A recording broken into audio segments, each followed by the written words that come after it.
Again, guys. Money just 30 minutes.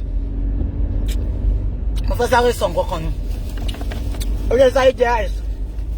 I have just 30 minutes. Oh, hold on.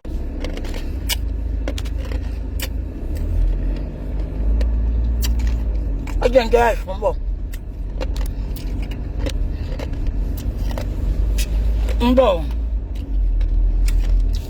Again, guys, money 30 minutes. Gbogbo kan tí mo fẹ́ sọ. Mo máa rán dé up sójú kan.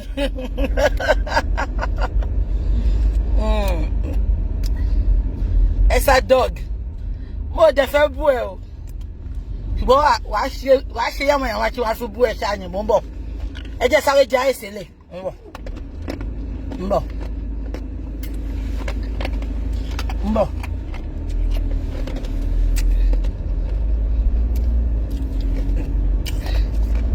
Esa board. Kí ló bá kọ́ra dé?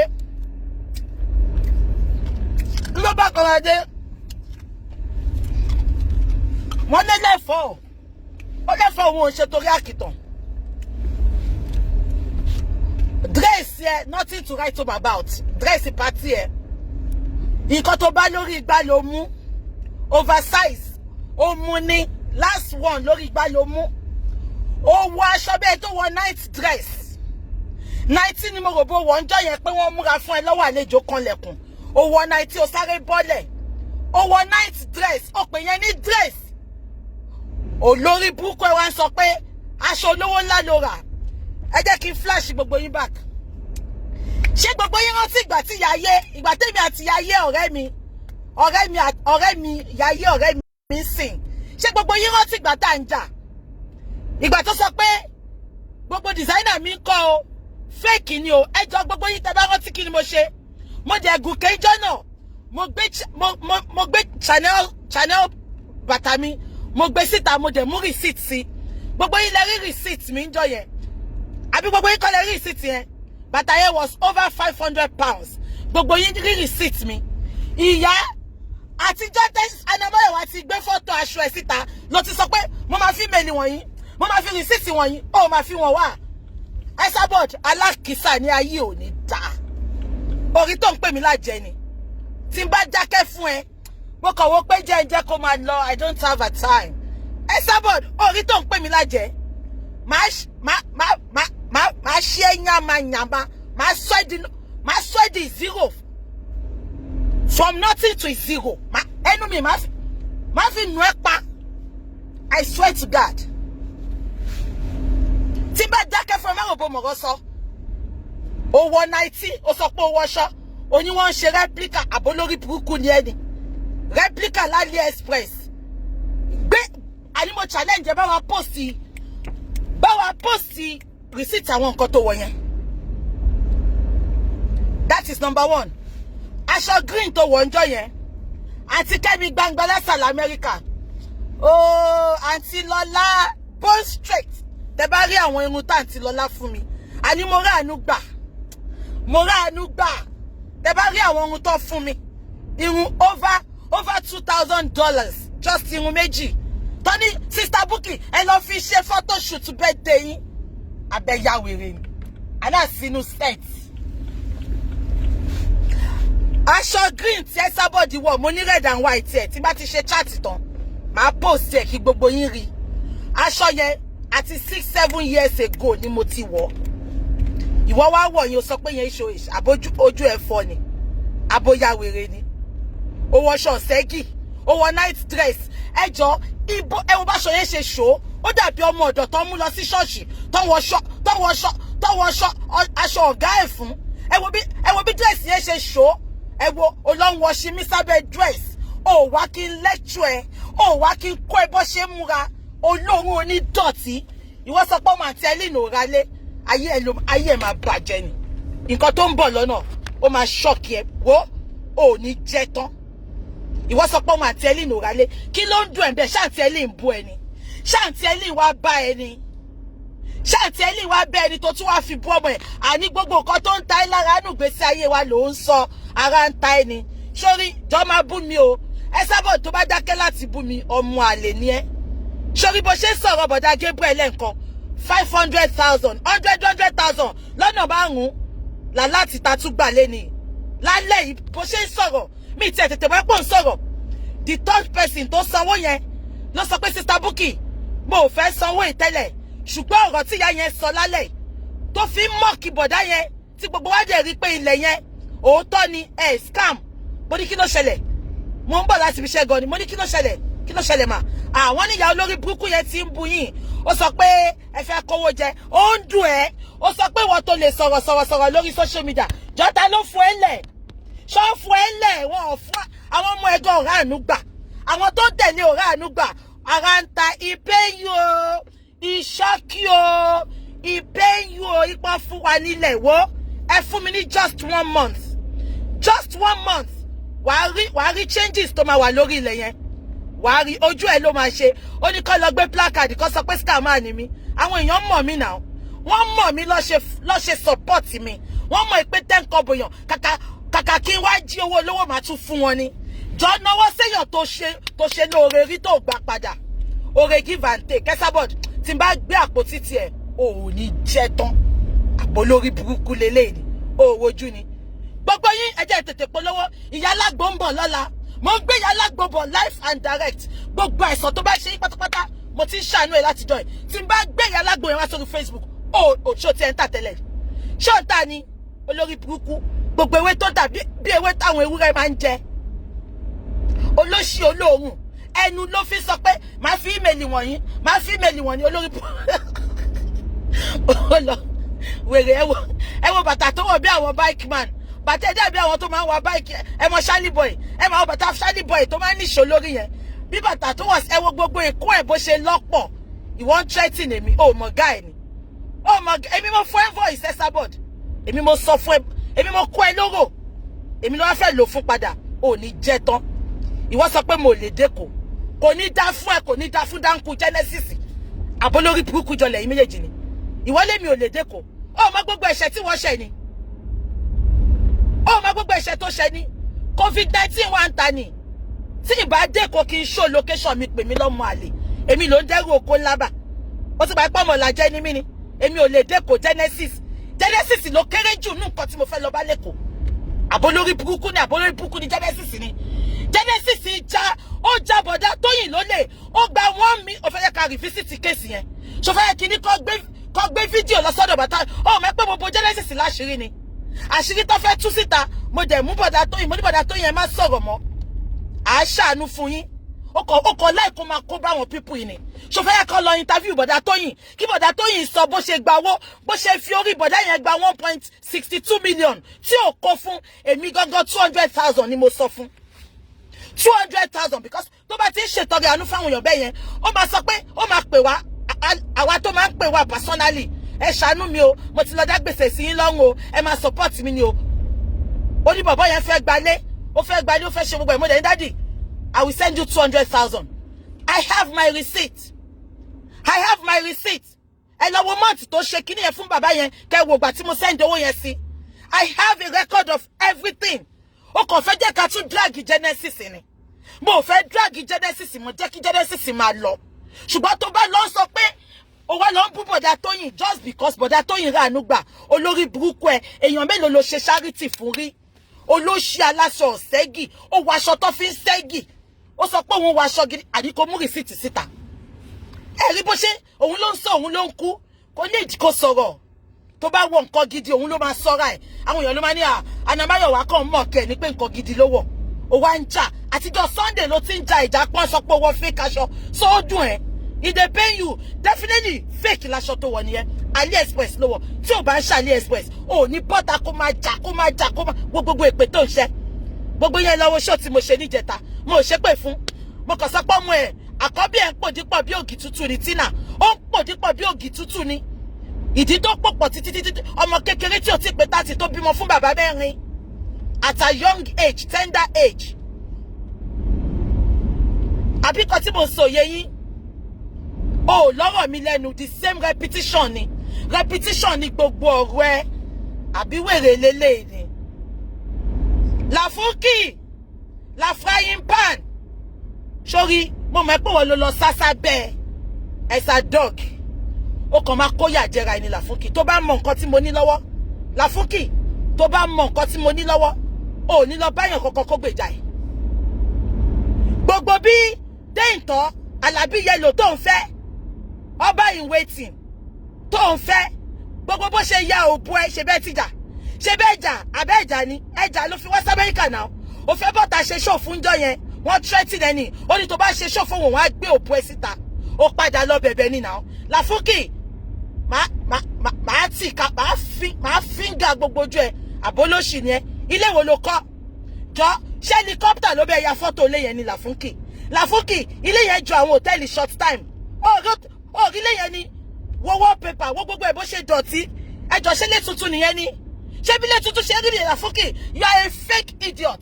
Mo challenge ẹsẹ̀ lọ sí ṣé gbogbo yín rántí? Ìgbà tí Lafunky sọ pé òun ṣe interior decorator ṣe rántí. Ó ti show ilé yẹn rí tó sọ pé òun báyọ̀ kan decorate ẹ̀ ṣe rántí. Tó sọ pé ẹ rántí gbogbo yín ṣe rántí. Ṣe rántí. Tó show ilé yẹn tó sọ pé òun báyọ̀ kan renovate ẹ̀. Lafunky, you are fake. Jọ kí ló jẹ́ tí fọ́tò ilé ẹ wà blurry boy yẹn? Ṣé bó wà lẹ́kọ̀ọ́ kò nídìí kó gbé fọ́tò sí i. Ó wà lẹ́kọ̀ọ́ kan lọ síbẹ̀. Ọkọ mi jẹ́ ká lọ síbẹ̀. Ẹ bá mi orígbà tó sọ pé mo yọ̀ sí nlé ni. Mo ò bá wọn argue. Mo kàn ṣe show ǹjọ́ yẹn mo yọ̀ kọ́ kọjá. Mo kàn yí kámẹ́rà sójú mo yọ̀ ni. Jọ ṣé helicopter ó wà ní helicopter ló ya fọ́tò ilé yẹn Lafunky. Àní irọ́ ni ẹsẹ̀ máa gbàpò títí ẹ̀. Àníwọ̀ kọ́ ló ní ilé yẹn. Bí a lọ mọ gbogbo investigation tí mo ti ní kọ́ lọ bá mi ṣe ní Kòròdú. Ìwọ kọ́ ló ní ilé yẹn sí Lafunky. Màá ta tọ́ pẹ̀lú ẹ, ìwọ kọ́ ló ní ilé yẹn. Èmi tí mo sọ bẹ́ẹ̀ ni, mo mọ nǹkan kí n tó bọ̀tà wá sọ ni. Ẹjọ́ sórí helicopter lọ ti yálé yẹn ni. Kí ló tó yálé yẹn tó wọ́ sẹ́gbẹ̀ẹ́ fẹ́? La frying pan, empty barrel. Olóṣì olọ́bẹ̀ Sabod, kílẹ̀ Sabod fẹ́ ṣe fún mi. Àti ìwọ àtọkọ ẹ Déyìntọ́ Àlàbí Yellow. Àti ìyàwó ẹ̀ tó máa ń wò bí ó fún lójú yẹn, ẹ mọ́ fún lójú tó ń bá fi epo sí dáadáa. Má ṣe yín yamayama. Yamayama ni má ṣe yín. Ìwọ lọ ṣe Sabod. Ṣé Sabod lè gbà ẹ́ lẹ́ni? Àwọn òpònú wá ṣe congratulation fún ẹ. Lafunky, èmi sọ fún ẹ pé ilé ẹ̀kọ́ ni ilé yẹn ṣe. Lafunky àmọ́ ẹ dáadáa, ó like show off gan. Tó bá jẹ́ pé ilé ẹni ilé yẹn, wàá ti máa ṣe fídíò látijọ́ yẹn. Pílò kan ló wà ń bẹ̀, ó lọ gbé fọ́tò ẹyọ kan sẹ́gbẹ̀ẹ́ ògiri. Lafunky àmọ́ bó ṣe ń lọ, àmọ́ orú yín dáadáa, ẹ máa lọ rẹ́ǹtì ilé. Short time, ẹ rẹ́ǹtì ẹ̀, a fẹ́ ṣe launching, àbí kò fẹ́ yẹ ni. Mo ní gbogbo àṣírí ẹ̀ lọ́wọ́, ṣó fẹ́ yẹ ká máa tú ni? Ṣé ká máa lọ ni àbí ká dúró? Ṣé kí n tẹ pọ́ọ̀sì níbi tí mo bá dé Lafunky? Àní mò ń sọ fún ẹ pé òkọ́lé. Argue with your keypad. Èmi sọ fún ẹ pé wọ́kọ́ ló nílé yẹn. Ó mọ̀ pé ó ní nǹkan tí mo rí tí mo fi wá bá ẹni. Mo rí pé why are you deceiving people on social media? Tọ́lọ́wọ̀n ò bá tí gbàdúrà ẹ̀ why tó ń fò kiri? Àwa wí tó lọ́pọ̀ bẹ́sẹ̀rẹ̀. Ó lọ́pọ̀ bẹ́sẹ̀rẹ̀. Kí ni yẹn fẹ́ ní ṣe fún wa? Àná máa ń jealous sẹ́. Ó máa ń jealous. Jẹ́ kí n sọ fún ẹ, tí ẹ Sabod bá bọ́ta fún àǹtí fún mi, ìwọ ló máa jìyà ẹ̀. Because àǹtí fún mi ò ṣẹ́. Tí ẹ Sabod bá ṣe show fún àǹtí fún mi Beauty World, Lafunky, kò mọ̀ pé tí ẹ máa ta sórí Facebook ni. Gbogbo òbú ẹ tálàbí yẹn ló yà. Òbú ló bá fi bí bá yẹn ṣe máa ń ṣe nìyẹn. Ex ẹ̀ tó ń fẹ́. Ẹbí Lafunky, ọmọ ọlọ́mọ tó fẹ́ sínú ilé yẹn. Lafunky kó débẹ̀ wọ́n lé ọmọ yẹn jáde. Ọmọ yẹn lòun máa lọ gbé story. Ó fẹ́ lọ gbé story fáwọn speaker lórí Facebook. Máa yẹn yọ òbú ẹ̀ síta. Nǹkan tí máa yẹn máa fi ń àtàkì wọn nìyẹn. Ó máa ti ya òbó wọn. Tó bá ti fẹ́ bàjà báyìí, á lóun máa gbóbó wọn síta ni. Ẹbí Lafunky ṣó wọn àti máa yín ọjà. Ṣé wọn ọjà? Lafunky ti fẹ́ ṣe show fún náà. Ó sẹ́ǹdì òbò sí ni ó ní wò ó ní ṣerú ẹ̀ mọ́. Ìwọ ló fẹ́ sọ̀rọ̀ mi. Ìwọ ó lọ bẹ́ Sabod. Ó bá má ti ṣerú ẹ̀. Because advice ni mo fún ẹ lẹ́nìí. Mo ní tíṣu ẹni bàtà èèyàn fọwọ́ bò ní. Mi ní kó má flaunt ilé ẹ. Mo ní wáyé tó ṣe ń jẹ́ kí peanut jọ ẹ lójú. Ẹjọ́ advice ni mo sọ náà. Ṣé mo bú ẹni? Ó wá lọ sásábẹ́ wèrè kan. Ó lọ sá sí wèrè aláwòkù. Ẹ ta àwọn wèrè lọ́rẹ́ ojú ẹlẹ́gba. Ó lọ sásábẹ́ yẹn. Ó rò bí yẹn máa shut me up. Jọ gbogbo bó ṣe jàǹgbà àti Genesis shut me up. Kò sẹ́ni tó lè shut me up. Àfi tí n bá shut up fún ara mi.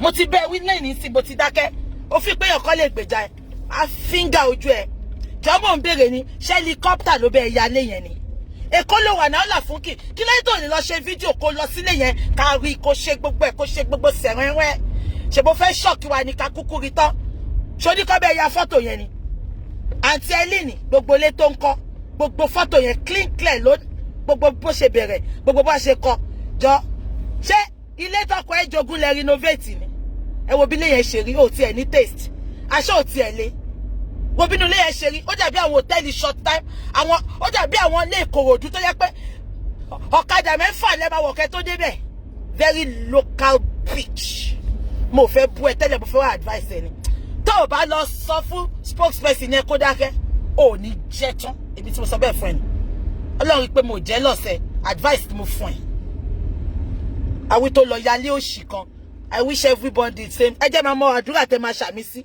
ẹ̀yin wèrè ẹ̀yin aláwòkú dédé àtàgbà àtọmọdé ẹ̀yin tó ti jẹ́ kẹ́ lọ jókòó padà sọ́dọ̀ àwọn ọmọ yín ní Nàìjíríà tẹ́ bá wá kú síbi tó wọ́n máa tọrọ GoFundMe fún yín kiri ẹ̀ ń ṣe I'm happy for you o àti wèrè orí 3 million contract náà ẹ̀ ń ṣe I'm happy for you o ẹ̀yin wèrè irọ́ kékeré wọn fi kó yín lómi ọbẹ̀ jẹ́ Làfúkìjọ kí ló ṣe léyẹn ṣó ti ń sìnkì ni kílé tí léyẹn kílé tó fọ́tò tó bẹ́ẹ̀ yà kílé tó wà blurry ṣó lọ screenshot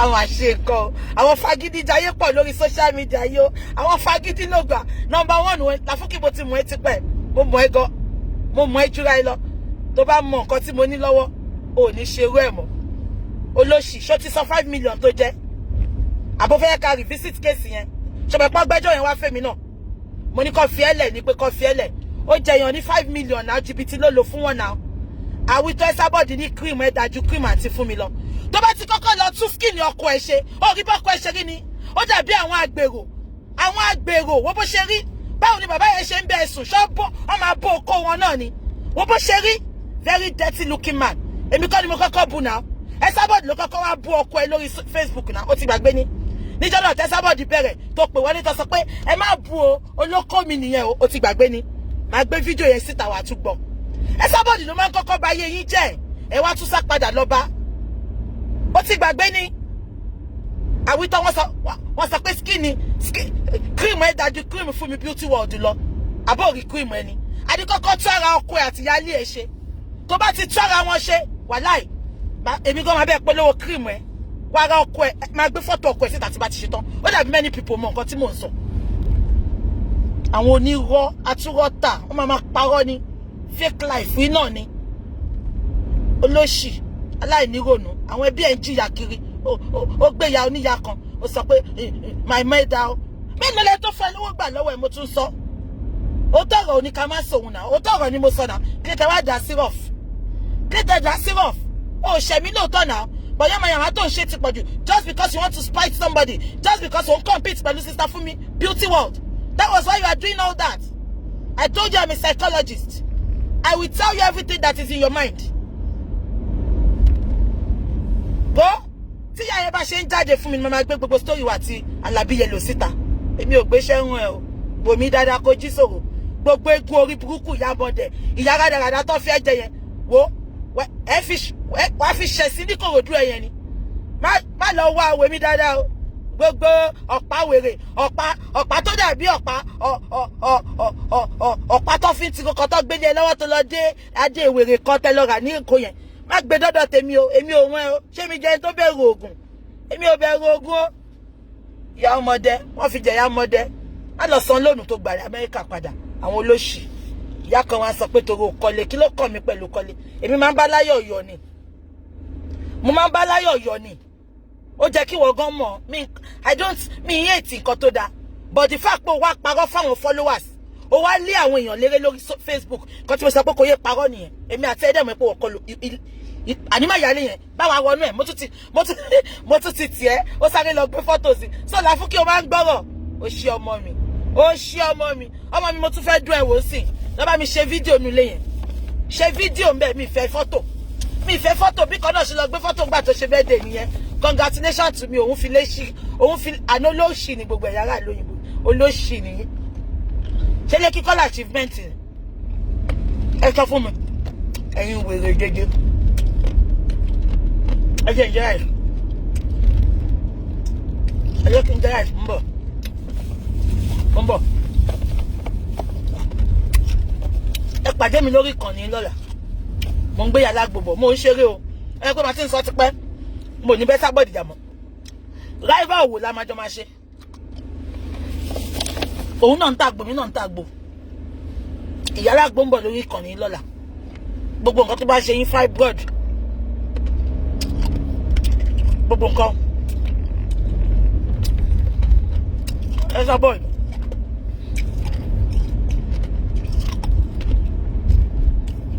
ẹ jẹ́ ǹjẹ́ ẹ̀sẹ̀ má bínú ẹ̀yin tèmi ẹ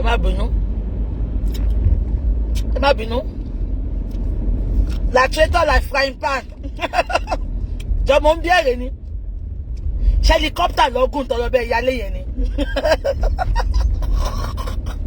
Láfúnkì kílé tó yẹ pé fọ́tò ẹ̀yọ̀kan ló wà ní pálọ̀ ẹ̀ o ti accept ilé bẹ́ẹ̀ yẹn Láfúnkì ó láìkí show off gan mo mọ̀ ẹ́ gidi gan ni tó yẹ pé wọn lò ní ilé yẹn wà á ti máa show wà á ti pẹ́ ẹ ti yàtọ̀ ṣí ẹ ti yàtọ̀ gbogbo ẹ̀ Láfúnkì ṣé ibi tó wà ti gbé lọ ṣe short time lágbọ̀ wá nìyẹn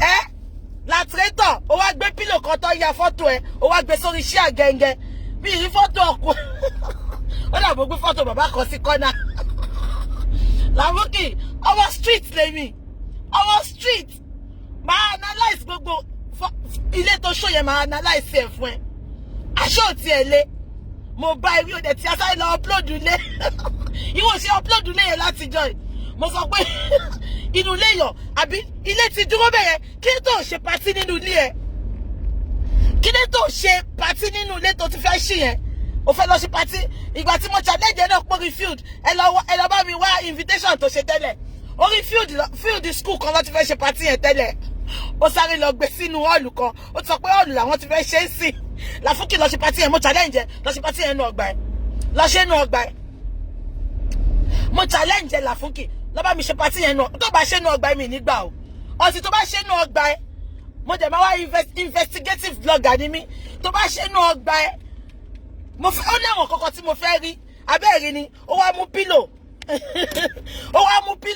ó wá gbé ṣonṣo sẹ́gbẹ́ kan níbi ṣíà wọ́n wá lọ bá fídíò ẹ̀ á ní ẹ sẹ́ndì fídíò lè yẹn sí mi bá mi sẹ́ndì ẹ̀ ó wá gbé pílò yẹn ṣonṣo ìyálé wọn ní fọ́tò nu lé yẹn ni ṣe bẹ́ẹ̀ bá jọ ya fọ́tò onírọ́ òṣì who are you trying to impress? Go and impress your family. We don't want to see what you have got. We don't want to see it. We are here to support each other, to help people, to support the less privileged, not to show off nonsense. I just show you helicopter. Loti lo ba yale yẹn ni. Photo le Èkó ló wà now Láfúnkì. O lè lọ sínú ilé Èkó lọ yà fún ara ẹ̀ now. Show screenshot ti ẹ̀ ń bì kan ni.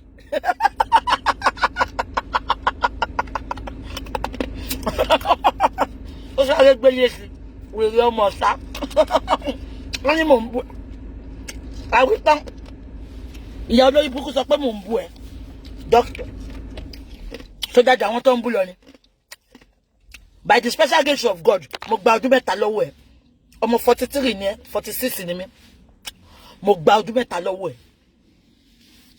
ó lè àmọ́ gbogbo runs tó máa ń ṣe náà wo ìwà àti ẹdẹ ìtọ̀ Alábí Yẹlò àṣírí yẹn ọwọ́ mi báyìí ló wà bọ́ mi tí ní sọ̀rọ̀ jẹ́ ká wo bó ṣe ń lọ tí wọ́n ya ìsíta lọ́la àti ìkàbọ̀wọ̀ àti ìyá ẹ̀ lójú ni ìyá ẹ̀ ò ní lè gbà ilẹ̀ sórí bó ṣe mess up case Genesis tó sá padà á mess up ẹ̀ á ṣe ẹjọ́ mọ̀yànmọ́ á padà lẹ́yìn ẹ̀ wàláì mo ń bọ̀ ok wọ́n sọ pé renovate ilé yẹn ni ẹ wo wallpaper Láfúnkì ṣé wọn náà ẹ wàá máa ṣe nǹkan ṣé wọn náà ni interior decorator wọnú ilé yẹn kí tún ilé yẹn rí bẹ́ẹ̀ yẹn ẹ wo bó ṣe rí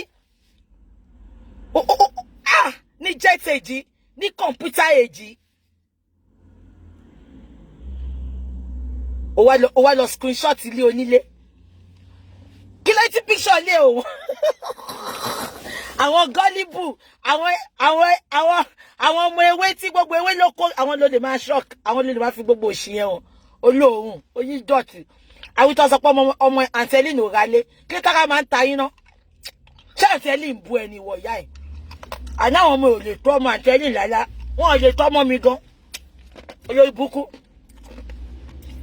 àwa wí tọ́ wèrè sọ̀rọ̀ ó sọ̀rọ̀ life insurance gbogbo èèyàn mọ̀ pé lórí social media èmi mo kọ́kọ́ bọ́ta láti sọ̀rọ̀ life insurance for years mo ti sọ years wèrè bọ́ta olóhun ní life insurance èmi ṣáà ló máa copy èmi ní role model lesser board ó fẹ́ wọrú dress mi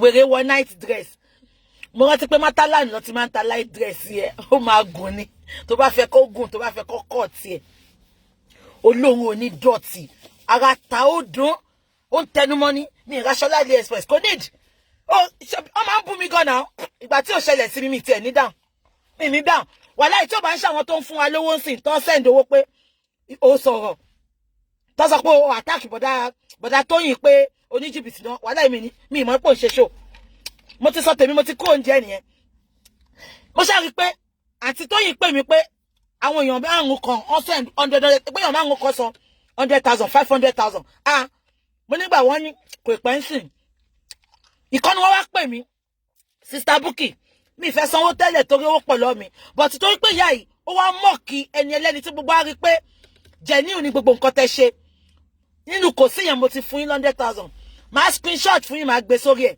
sórí èébú tó bú mi jọ má dákẹ́ o má bú mi lọ o Esadog 500,000 ló tún wọlé fún bọ̀dá Tóyìn lálẹ́ àní kò fún wa ní 1 month wàá rí lè bọ̀dá Tóyìn bí tó máa dé mi ní ṣòyìn sìn Ọlọ́run ti kọ́lé iná ìmí ìlà àmọ̀ olè ara ń ta pẹ̀lú bó ṣe sọ pé ìwọ ló sọ̀rọ̀ jù lórí social media ta ló tara ẹ gbalẹ̀ nínú àwọn tó ń tẹ̀lé ẹ àbí nínú àwọn tó sọ pé ó ṣeré fún ìyá kan tó ní elephantiasis ń Ṣàgámù ń jọ sí ó ní o máa fún lówó dè ní òfún ìyá yẹn tó fi kú olórí burúkú ọdíò yìí ni ìwọ ni Làfúnkì ìjọ náà ṣé mi mo kọ́kọ́ wá bọ́kọ Làfúnkì ni ìwọ ló kọ́kọ́ gbé wá síta náà tó wá bu tó pè wọlé ń jọ pé kó má bọ́kọ òun o kó má bọ́kọ òun ẹlẹ́pọ̀ òun nìyẹn o jọ okòwò ló wà lábẹ́ bàbá yẹn tó fẹ́ fi dú ẹ Làfúnkì wọ́n máa ti bókó náà wọ́n bóra ẹ wá ní kírìmù fún mi ò dá kírìmù fún mi ò dá ṣe bó ń ta kírìmù ọ̀nà tó bá máa dáṣọ fún yàn tọrùn ẹ̀ lákọ́kọ́ wò ìyá mo tiẹ̀ wọ́n ti wọ́n sọ pé ní Tina ń tarun ṣáwọn ọrùn wèrè yẹn ni Tina ń ta lóhun Tina kó ya wèrè lóhun Tina kí làákàyè ẹ lọ àwọn àbúlórí burúkú yẹn ni ṣáwọn ọrùn wèrè yẹn ló ní Tina ń ta oní Tina ń tajà oníkọ́wọ́ ọjà tó bá Tina rà lẹ́nìí kí ló tó yẹ kọjá owó Tina bí fóun sales Tina owó ẹ̀ ló wà ṣé wọ́n ní sales girl Tina ni Esabod you lie a lot kí n ronú kó tó parọ́ yẹn you are not an intelligent liar. You just come out, open your smelly, dirty, stinking mouth, and you talk. You won't hire me. Only one man know me, Manchester. Wọ́n ti bí yàlá bàbá ńlá kú ẹni kọ́kọ́ dá Manchester. Mẹ́tò ń bá ta. Ìgbà tó gbé ogun le gan. Mo máa ń rìn fún eléyìí. Rò pé mi jọ yín ni. Mi ìbalẹ̀ jẹ́. Many of àwọn tó wà Manchester wọ́n jẹ́ àǹfààní mi. Mi ìbalẹ̀ jẹ́. Èmi ò bá community tí mò ń gbé jẹ́ ìwọ ló jẹ́ pé òru ló máa lọ rajà àárín yín òru lè máa jáde bí ọ̀rọ̀ mi ìbalẹ̀ jẹ́ oníwà náà mi Manchester wọ́n ti bí ẹni náà èmi tí mo sọ bẹ́ẹ̀ ni London gan wọ́n ti bí ẹni náà gbogbo Europe wọ́n ti bí ẹni náà èmi tí mo sọ bẹ́ẹ̀ ni òrùbí lásán ni mò ń rìn ni wọ́n ní ṣerú ẹ̀ mọ́ AliExpress Esabod wọn fi ṣàǹbáṣẹ́dọ̀ AliExpress òun náà wá fi ṣe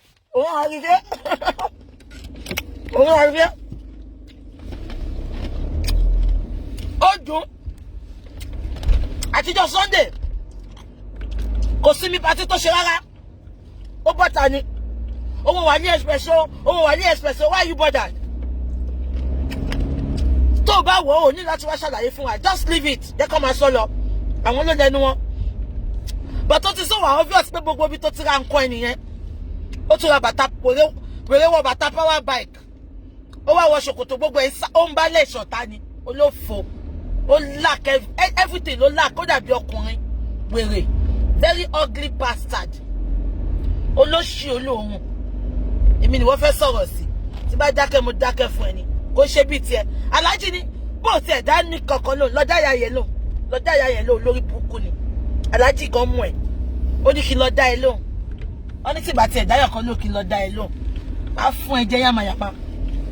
Láfúnkì ọ̀la lọ ṣe fídíò jẹ́ ká rí ẹ mo fẹ́ jẹ́ kó lọ fi gbogbo renovation ilé yẹn wọ̀n wá o ìtòwó dàbẹ́ helicopter ló ya fọ́tò yẹn o jẹ́ kí proper person lọ síwájú ilé yẹn kọ́ bá wa ya fọ́tò yẹn ṣùgbọ́n lọ pè ìyá ẹ níbi tó ti ń gbọ́ tó bá come for mi àbí tó come fanti fún mi ìwọ ló máa jẹ gbá gbogbo àṣírí ìwà àti déǹtọ̀ gbogbo àṣírí ìwà àtàlábíyẹ̀lò gbogbo ẹni máa gbé wá sórí social media ò ní jẹ́ tán ọwọ́ ẹni tó ti gbọ́kọ́ gbogbo ẹni tó yáwó lọ́wọ́ ẹ̀ bó ṣe gba lónù tó lọ fi dùn wọ́n lójú gbogbo bí déǹtọ̀ ṣe wá sí Amẹ́ríkà gbogbo ẹni máa sọ àbúrí ẹ̀ bú ni ṣé mo bú ẹni ẹjọ́ ṣé mo bú ni ẹ jẹ́ ká dájọ́ ẹ bá mi wí ṣé mo bú ni advice mo fún ẹ náà mẹ́tàlá tí bá dákẹ́ mo dákẹ́ ni mẹ́tàlá yóò tó bẹ̀ ẹ ń ṣe èrè ẹ pàdé mi bí lọ́la ìwọ gbogbo nǹkan tó bá ṣe yín láyé yìí ẹ pàdé mi bí lọ́la mi mọ time mo kàn máa jáde ni ṣó ti eyín because I will just quickly come out mo fẹ́ kẹ́ bìyà alágbo ní question